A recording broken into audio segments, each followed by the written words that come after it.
Tamil cinema நேயர்களுக்கு அன்பு வணக்கம். வெல்கம் டு எம்டி திரை. இந்த ஷோல இயக்குனர் ராம் சேவா இயக்கத்துல நடிகர் நடராஜ் சுந்தர்ராஜ், உபாசனா, பாக்யராஜ், தலைவாசல் விஜய், மனோபாலா மற்றும் பலரது நடிப்புல வெளிவந்திருக்கிற திரைப்படம் தான் எனை சுடும் பனி. இந்த படம் எப்படி இருக்கு, இந்த படத்தினுடைய கதை என்ன அப்படின்னு சொல்லி பார்க்கலாம் வாங்க. பொள்ளாச்சி பகுதியில பெண்கள் கடத்தப்பட்டு கற்பழிச்சு கொலை செய்யப்படுறாங்க. இந்த சம்பவம் தொடர்ந்து நடக்குது. இதை விசாரிக்கிற காவல்துறை அதிகாரிக்கு எந்த துப்புமே கிடைக்கல. இதற்கிடையே பெண்கள் தொடர்ந்து காணாம போகிறது நடந்துகிட்டே இருக்கு. அந்த சமயத்துல நாயகன் நடராஜ் சுந்தரராஜனுடைய காதலி உபாசனா கடத்தப்படுறாங்க. ஆனாலும் ரொம்ப கடுமையா தாக்கப்பட்டு நாயகன் நடராஜ் சுந்தரராஜனால மீட்கப்பட்டு உயிருக்கு போராடுற நிலையில மருத்துவமனையில அனுமதிக்கப்பட்டு உயிர் பிழைக்கிறாங்க. இந்த நாயகிய கடத்திய குற்றவாளி யார் அப்படிங்கிறத கண்டுபிடிக்கும் முயற்சியில நாயகன் தீவிரமா இறங்குறாரு. இன்னொரு பக்கம் சிறப்பு காவல்துறை அதிகாரியா இருக்கக்கூடிய பாக்யராஜ் அவரும் இந்த விசாரணையை மேற்கொள்றாரு. இறுதியா அந்த குற்றவாளியை கண்டுபிடிச்சது யார், அந்த குற்றவாளி யார், எதுக்கு இதெல்லாம் பண்றா அப்படிங்கறதுதான் இந்த படத்தினுடைய மீதி கதை.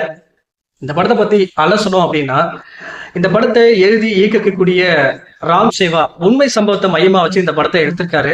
குறிப்பா ஒரு கிரைம் த்ரில்லர் ஜானர் படத்தை கமர்ஷியல் படமா மட்டும் சொன்னது இல்லாம பெண்கள் ஏன் இப்படிப்பட்ட பிரச்சனையில சிக்கிக் கொள்றாங்க அப்படிங்கிற காரணத்தை ரொம்ப அழுத்தமா சொல்லி பெண்களுக்கு ஒரு அறிவுரை சொல்லக்கூடிய படமா இந்த படத்தை கொடுத்திருக்காரு இயக்குனர்.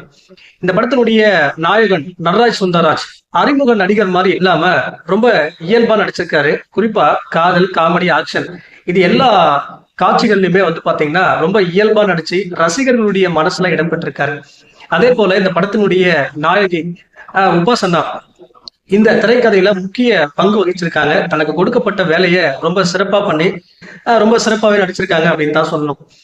சிறப்பு போலீஸ் அதிகாரியா நடிச்சிருக்கக்கூடிய பாக்யராஜ் ரொம்ப அலட்டிக்காம ரொம்ப அசால்ட்டா நடிச்சிருக்காரு தன்னுடைய அனுபவ நடிப்பின் மூலமா. அதே போல இந்த படத்தில் நடிச்சிருக்கக்கூடிய தலைவாசல் விஜய், மனோபாலா, சிங்கப்புலி இவங்கெல்லாம் தன்னுடைய அனுபவ நடிப்பின் மூலமா இந்த படத்திற்கு பலம் சேர்த்திருக்காங்க. இந்த படத்தினுடைய ஒளிப்பதிவு, பின்னணி இசை, இந்த படத்தினுடைய கதைக்கு ஏற்ப கொடுத்திருக்காங்க. எல்லாமே சிறப்பா அமைஞ்சிருக்கு. அதாவது சமூக வலைதள பக்கங்கள்ல முன்பின் தெரியாத நபர்களிடம் தங்களுடைய தகவல்களை பரிமாறிக்கொள்றது, பொது இடங்கள்ல தங்களுடைய செல்போன் நம்பரை சத்தமா சொல்றது, இதன் மூலமா சில குற்ற செயல்கள்ல ஈடுபடுறாங்க. அத அதிர்ச்சியூட்டும் வகையில இந்த படத்தை இயக்கி நமக்கு கொடுத்திருக்காரு இயக்குனர் ராம் சேவா.